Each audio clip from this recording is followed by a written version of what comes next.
The grand chamber of the Galactic Confederation rose 500 meters into the artificial sky. Crystal walls caught and bent light into every color that existed. The floor beneath haze felt smooth and warm, designed by minds that had moved beyond basic comfort into art. He walked forward with measured steps, his human heart beating steady in his chest. He was 53 years old, with gray threading through his dark hair and lines around his eyes from decades of work. He wore a suit of deep blue, cut in the human style but modified to show respect for Confederation aesthetics. Behind him walked three other humans. Dr. Wells carried the scientific data they had prepared. Commander Robert Lee held the military assessment reports, and Young and Sharp brought the economic projections showing human productivity and growth. The chamber itself held 30 council members. Each represented a species that had moved beyond war thousands of years ago. They had elongated bodies that shifted colors with their moods, glowing softly in purple and gold. They were massive, their forms made of something between solid matter and energy. They floated in suspension fields, their crystalline structures reflecting the light in hypnotic patterns. And there were others, dozens of species, each one ancient in their way, each one powerful, each one convinced that they understood how civilization worked. Step to the center of the floor where a small podium waited. The podium was unnecessary for sound, but it gave him a place to stand, a point of focus. He had learned that aliens, despite their vast ages and great knowledge, still appreciated simple gestures. "Thank you for inviting humanity to this council," began. His voice was calm and steady. "We are honored to stand before you and share our desire to join more fully with the Confederation." A council member pulsed a warm orange. "Humanity has shown rapid progress since first contact. Your integration into trade agreements has been smooth. Your adherence to basic Confederation laws has been adequate." The word adequate hung in the air like a small insult, though knew none was intended. They simply spoke truth without the soft language humans wrapped around difficult words. "We have concerns," said the massive representative. His voice came through translation devices that converted energy patterns into sound.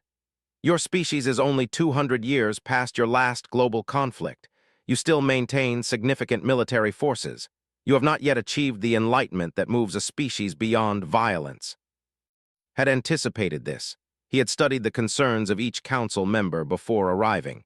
"That is true," he said. "Humanity did emerge from warfare recently in our development, but we have learned from that suffering. We have built institutions designed to prevent such conflicts from happening again." He gestured to Dr. Wells, who stepped forward and activated a data display. Numbers and graphs filled the air, holographic images spinning in 3 dimensions. The military spending of human nations had decreased by 40% over the last 30 years. The rate of violent crime had dropped dramatically across human-controlled space. Trade partnerships had replaced territorial disputes. The data was clean, clear, and honest. "We do not claim to be perfect," continued. "We maintain military strength because we are still learning. We still have people who remember war. But each generation born after the last great conflict is more peaceful than the one before. We believe that with time and integration into the Confederation, humanity will achieve the same enlightenment as your ancient species." The representative, whose crystalline form refracted light into mathematical patterns, spoke with the voice of someone who had lived for 17,000 years. "The concern is not about your intentions, Hayes. We do not doubt your sincerity or your species' capacity for learning. The concern is about capability. Your violence is still fresh in your bones. It has not yet faded from your genetic memory. When you speak of maintaining military strength for learning purposes, we hear an echo of conflict." Nodded, he understood the fear. The council species had transcended violence so completely that they struggled to comprehend a species that still carried it inside them. "I understand your concern," he said. "But I would argue that we are ready for integration precisely because we understand what we are capable of and we choose not to use it. We maintain strength and do not exercise it. Is that not the truest form of restraint?" The council fell silent, had said something they had not expected. The idea that restraint came from strength rather than weakness was foreign to most Confederation species. They had moved beyond violence before reaching true capability. Humans were choosing to move beyond it while still retaining it. It was a different path, one that confused them. Stepped forward with updated information. "Humanity has submitted to every inspection the Confederation has requested. We have shared our military capabilities fully. We have opened our research facilities. We have accepted external observers in our political processes. We are asking for access to the restricted sectors not for expansion, but for true learning. We want to study with your scientists. We want to understand how you have achieved such peace." Commander Lee added the final point. "And we are prepared to defend Confederation interests. Our military forces are small compared to your own. Our technology is less advanced. But we are reliable. We are willing. Humanity will be an asset to the Confederation." The council members exchanged glances that humans could not read. They communicated in frequencies beyond human hearing, in patterns of light and quantum states that had no audio component. Waited, knowing that this was the moment that would determine humanity's place in the wider galaxy. After several minutes, its colors brightened to a warm yellow. "We are willing to grant limited access to the restricted sectors. A small human research delegation may begin work with our scientists within 6 months.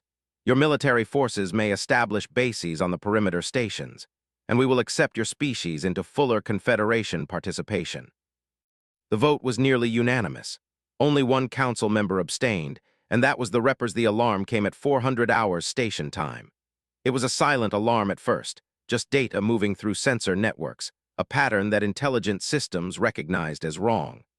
By the time humans heard the warning sirens, the Confederation's detection arrays had been tracking the approaching fleet for 17 minutes. Hayes was sleeping when his communication device activated. The voice of General cut through his dreams without apology. "We need you at the council chamber in 5 minutes. They have arrived." The word meant nothing too. He had never heard it before. He dressed quickly, his mind already moving through diplomatic protocols and response strategies. His room on the station overlooked the outer platforms, and through the transparent aluminum walls he could see activity. Ships moving, fighters launching from hangar bays. Something serious had happened. The council chamber was in chaos when arrived. And chaos, he quickly learned, was a state that the ancient species of the Confederation did not handle well. They had been at peace for so long that panic was like a language they had almost forgotten how to speak. Its colors shifted between red and a sickly brown. "The fleet has entered Confederation space. They have already destroyed 2 outer stations and are advancing on the inner worlds. We have no choice but to negotiate." The massive added new data to the displays. "They are technologically superior, 300 years ahead of our development. Their weapons systems are unlike anything in our databases. Their ships regenerate damage. Their tactics are aggressive and organized. Resistance would only result in greater casualties." Watch the fleet positions appear as holographic projections. They had not come as explorers. They had come as conquerors. There were hundreds of their ships arranged in attack formations that showed military experience. They had already taken 5 colonies. The reports coming from those systems were fragmented, but the picture was clear. They killed what they could not control. "What are their demands?" asked. Its crystalline form flickered with patterns of distress. "They have sent a broadcast to all Confederation worlds. They demand immediate and complete surrender. Any resistance will result in total annihilation. They are offering to spare civilians who accept occupation. They are offering this as mercy." The council had already begun drafting surrender documents. Watched them work with slow, methodical precision. They assigned resources to evacuation efforts. They organized the orderly withdrawal of government functions. They approached their own potential destruction the way they approached everything, with calm logic and acceptance of outcome. "We should fight," said. The words came out louder than he intended. Every council member turned to look at him. The silence in the chamber was absolute. "You do not understand," said gently. "Fighting is not viable. These creatures have capabilities we cannot match. We are not warriors. We have not been warriors for thousands of years. There is no shame in recognizing our limitations and accepting terms that will preserve our species." "We can resist," said. "We have military ships, we have weapon systems, we can." "No," his voice cut through the discussion. "Humanity has military forces because you are still learning peace. Your species maintains warriors because you have not yet evolved past the need for them. But here among us such thinking is outdated. We do not solve problems through violence." Felt something rise in his chest, something ancient and stubborn and purely human. "Then you will lose everything." He turned and left the chamber without asking for permission. His human companions followed him. In the corridor outside, grabbed his arm. "What are you doing?" The Council has decided. We have to respect their decision. I respect their decision to surrender, said, but I do not accept it for humanity. Get me to a communication relay, now. 10 minutes later was transmitting a message directly to Earth Command. He requested military support. He requested the nearest military vessel, no matter how far away it was. And he asked for something the Confederation would have found strange. He asked for a captain who did not believe in surrender. Captain was 74 light-years away when she received the message.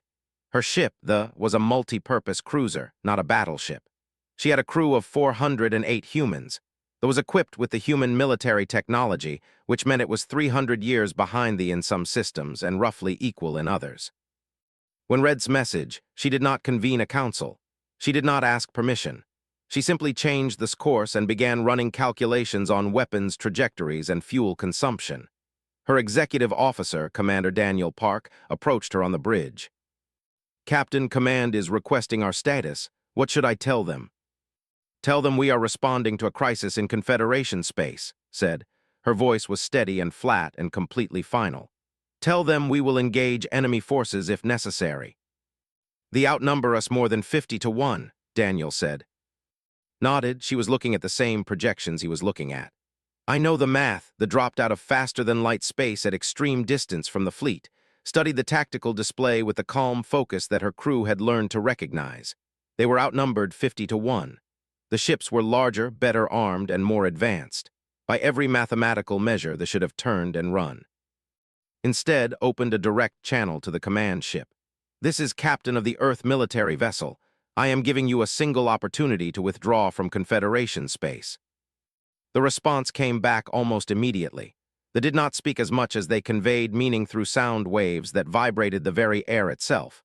The translation was crude, filtered through human systems, but the message was clear. Surrender or die. Close the channel. All hands to battle stations. Helm, take us in. Navigation, calculate a trajectory that brings us close to that star. She pointed to a massive red giant burning in nearby space. Engineering, I want everything we have ready to move. That was fast, but not as fast as the larger ships. What it had was maneuverability and a captain who had spent 50 years learning how to break enemy assumptions. As they approached the fleet, did something unexpected. She had her communications officer broadcast the command frequencies and their location directly to every ship in the formation. Commander Daniel Park looked at the captain with confusion. Ma'am, we just gave them our position and our command codes. I know, said. Fire now, hit the defensive grid on the nearest cruiser, and then helm take us toward that star, hard vector. This weapon struck true, but the damage was minimal compared to the size of the vessel. What mattered was what did next. As weapons began tracking toward her position, she used the star's gravity well to accelerate into a curve that should have been impossible for a ship her size. The weapons, programmed to follow the last known trajectory, burned through empty space. Again, commanded, give them our position, let them lock on, then move. Her crew moved with the precision of people who had practiced this exact dance dozens of times. It was small enough, agile enough, and crewed by humans who understood instinctively what other humans would do, what they would predict. But they did not work like humans. They worked like machines, efficient, logical, predictable. For the next 7 minutes, the dance through the formation, staying alive through precise calculations and human intuition. She was not winning the battle. She was learning the enemy. Then they began to understand what was happening. They adjusted their weapons targeting. They spread their ships in new patterns. They began to predict. But humans had spent thousands of years learning to predict each other. Humans had hunted in forests and on plains and in cities. Humans understood predator and prey and the terrible dance between them. Made a choice that no Confederation captain would have made. She pointed her ship directly at the flagship. Take us in, she said.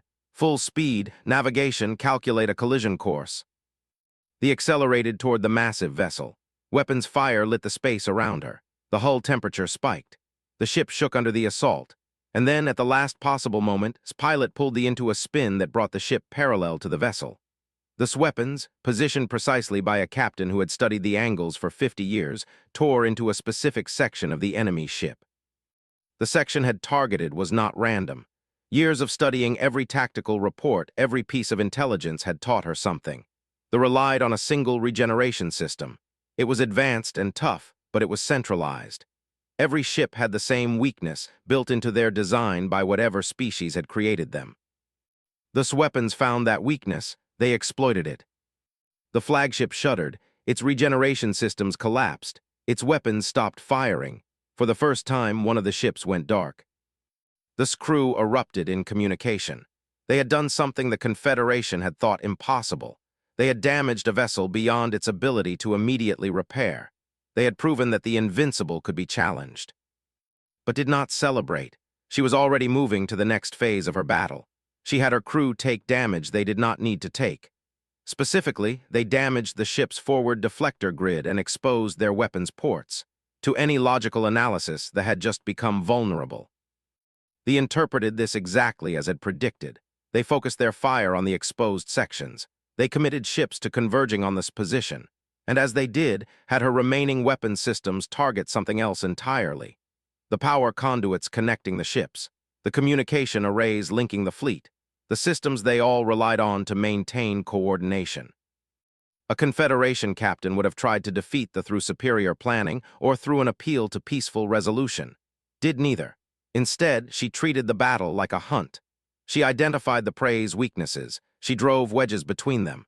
She broke their unity and turned their organization into chaos. 37 ships were destroyed in that encounter. 72 were damaged. The flagship was crippled beyond immediate repair. They took catastrophic damage, but she stayed intact. Her crew worked with the kind of focus that only comes from humans who understood they were fighting not for victory, but for survival. Captain's face appeared on every communication channel in the Confederation. Her uniform was torn. There was blood on her neck where shrapnel had cut through her suit's outer layer. Her eyes held a kind of focused exhaustion that came only from extended combat. She did not speak with the careful language of a diplomat. She spoke like a soldier. The fleet has been forced to retreat. Our last contacts show them accelerating toward the outer edges of your space. We have destroyed approximately 40% of their combat capability. They are no longer an immediate threat.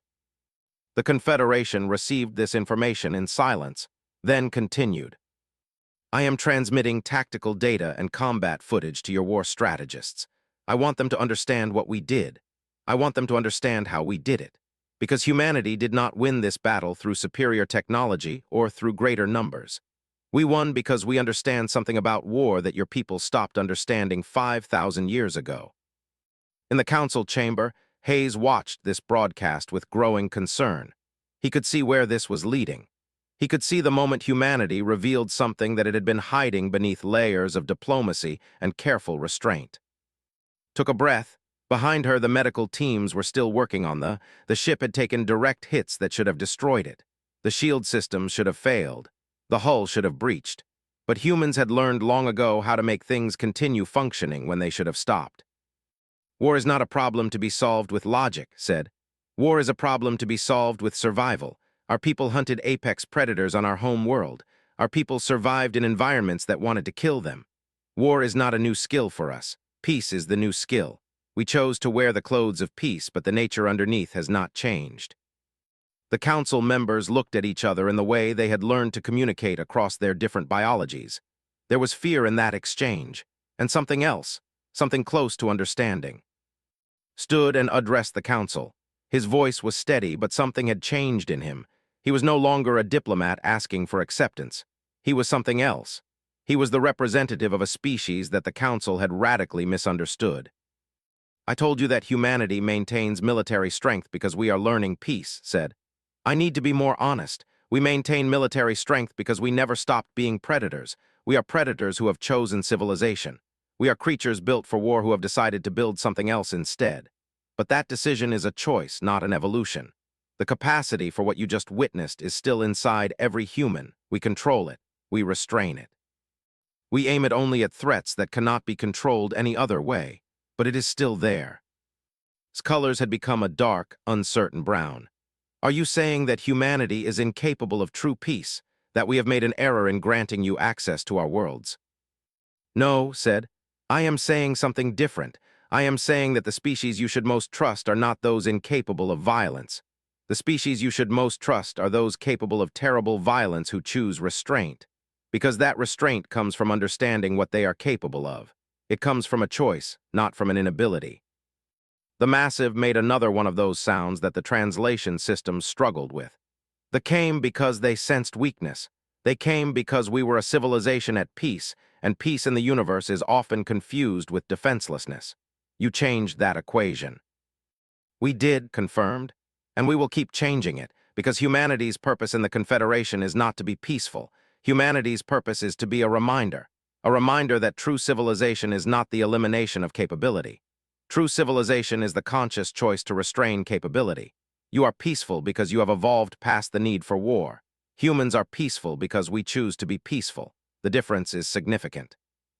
The Council fell into one of their extended communication exchanges. No sound came from them, but the lights in the chamber dimmed and brightened in patterns that human science still did not fully understand. When the communication ended, spoke for the group. "We need to our understanding of humanity," the ancient said. "We have classified your species as young and learning. We should have classified your species as other, not inferior, not superior, simply other." The vote came in the council chamber. It passed unanimously. Humanity would be granted full Confederation membership.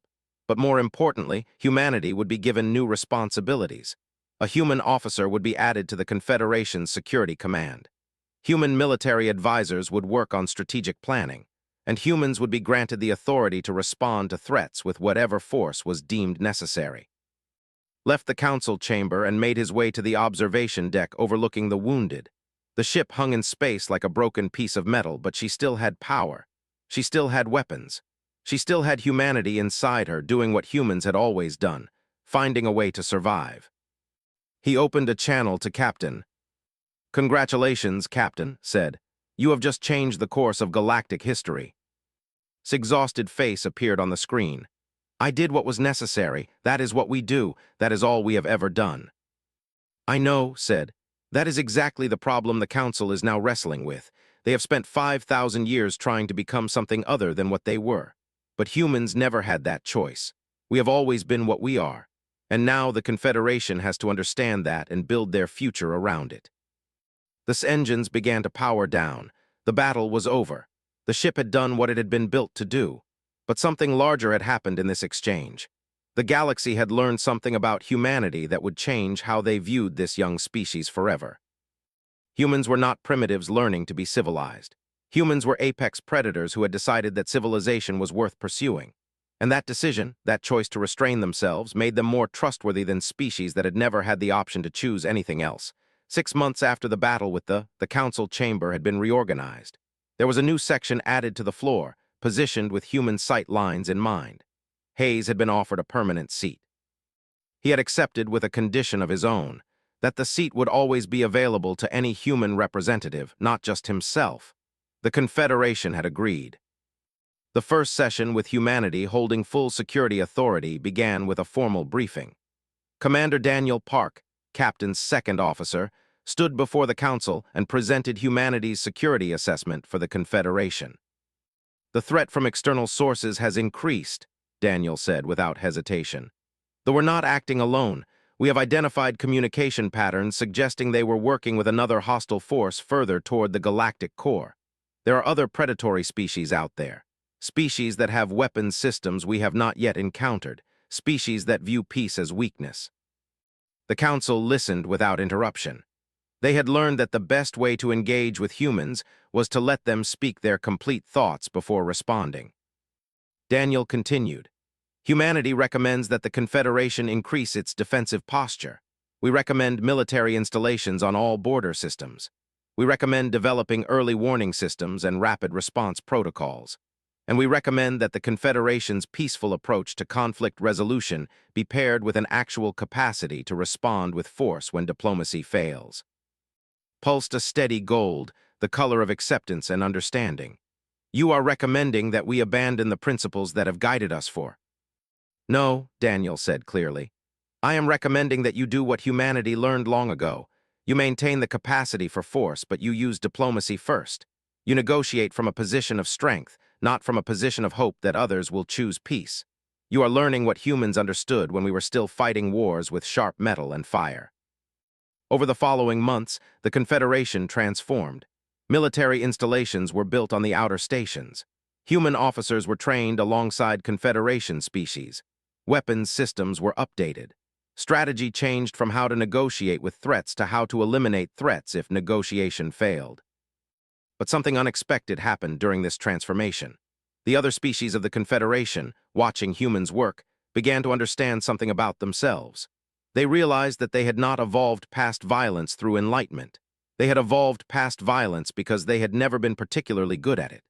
Their species had developed weapons at certain points in their history, but they had moved away from warfare before really mastering it. Humans, by contrast, had mastered warfare completely before choosing to move away from it. That made all the difference. In the galactic sectors controlled by hostile species, the message spread quickly. The Confederation had brought in humans, and humans were predators. The word moved through trade networks and communication channels faster than any diplomatic message could have traveled. Hostile fleets that had been preparing to test the Confederation's defenses decided to wait, to watch, to see how this new equation balanced. 1 year after the invasion, Hayes received an unusual visitor in his quarters. It was a messenger from a species known as the. There were traders and expansionists, the kind of species that viewed the Confederation's peaceful expansion as weakness. The messenger was small, with 6 limbs and eyes that never focused entirely on one point. "I have a message from the Council," the messenger said. "They request that humanity send a delegation for discussions about trade routes that pass through our space." Smiled slightly. What they actually wanted was to size up humanity in person. They wanted to understand if the legends spreading through hostile space were true. They wanted to see if humans were truly as dangerous as the stories claimed. "We would be happy to send a delegation," said, "but I should tell you what they will find when they arrive. They will find a species that can be trusted because we do not need to be forced into honesty. We will be honest with you because it serves our purposes to be honest. And that is what the Confederation means by peace. Not a peace born from weakness. A peace born from the recognition that true strength and true civilization are the same thing." The messenger left and watched him go. The Confederation was changing in ways that would echo for thousands of years. Humans had arrived, and in arriving, they had revealed something that the ancient species needed to remember. They needed to remember that civilization was not about eliminating the capacity for violence. Civilization was about channeling it. 10 years after the invasion, the Confederation had changed so completely that visiting diplomats from other galactic regions often asked if this was the same organization they had known before. The answer was yes and no. The species were the same. The location was the same, but the understanding was different. Humans held positions throughout the Confederation's security structure. Human military officers worked alongside Confederation admirals. Human strategists sat in planning councils, and in every session they did the same thing. They reminded everyone that peace came from strength. That restraint was not weakness but a choice made by the powerful. Captain eventually retired from active duty. She took a position as a senior advisor to the Confederation's security division. She was old by human standards, her hair completely gray now, but her mind was still sharp. She would sometimes sit with younger alien officers and explain what humans understood that other species had to learn. "When we hunt," she would say, "we do not hunt because we love the hunt. We hunt because we understand that eating is necessary. But we hunt with respect for the prey. We hunt with clean kills and without cruelty, because cruelty is the luxury of those who do not truly understand their own power. Once you truly understand what you can do, you learn mercy. You learn efficiency.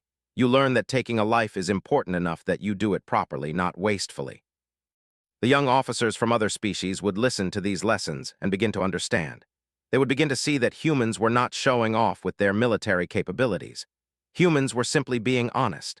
They were showing what happened when you combined real capability with real ethics, when you did not have to prove yourself because you knew what you were capable of, when you could be genuinely peaceful because the choice was yours. Hayes eventually ascended to a position that had never existed before. He was named the Advocate for External Affairs, and his job was to represent humanity to the galaxy at large. He held that position for 20 years. During that time, he negotiated with hostile species. He explained the difference between human restraint and human weakness. He made it clear that the Confederation had developed a new form of power, not based on numbers or age or accumulated ancient knowledge, but based on the conscious decision to aim power precisely only when necessary. In those years, the Never returned to Confederation space. Whether they were destroyed, retreated to some distant region of the galaxy, or simply learned respect for the species that had repelled them, no one ever knew. But what everyone did know was that other hostile species learned the lesson. The Confederation was no longer a target for conquest.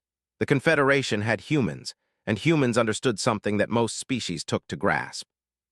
The greatest warriors are those who know exactly what they can do and choose not to do it most of the time. On his last day as advocate for external affairs, he stood in the same council chamber where his journey had begun. The members had changed some. New species had joined. Younger members had replaced older ones, but the fundamental understanding remained. Humans were at the center of the Confederation's security framework not because they were the most advanced, but because they reminded everyone else what true peace actually meant. Now ancient even by her species' long standards, pulsed a warm orange in farewell. Humanity has taught us something that we had forgotten, said. We believed that removing the capacity for violence made us civilized, but you have shown us that choosing to restrain violence while possessing it completely is the truest form of civilization. You are not our children learning from our wisdom.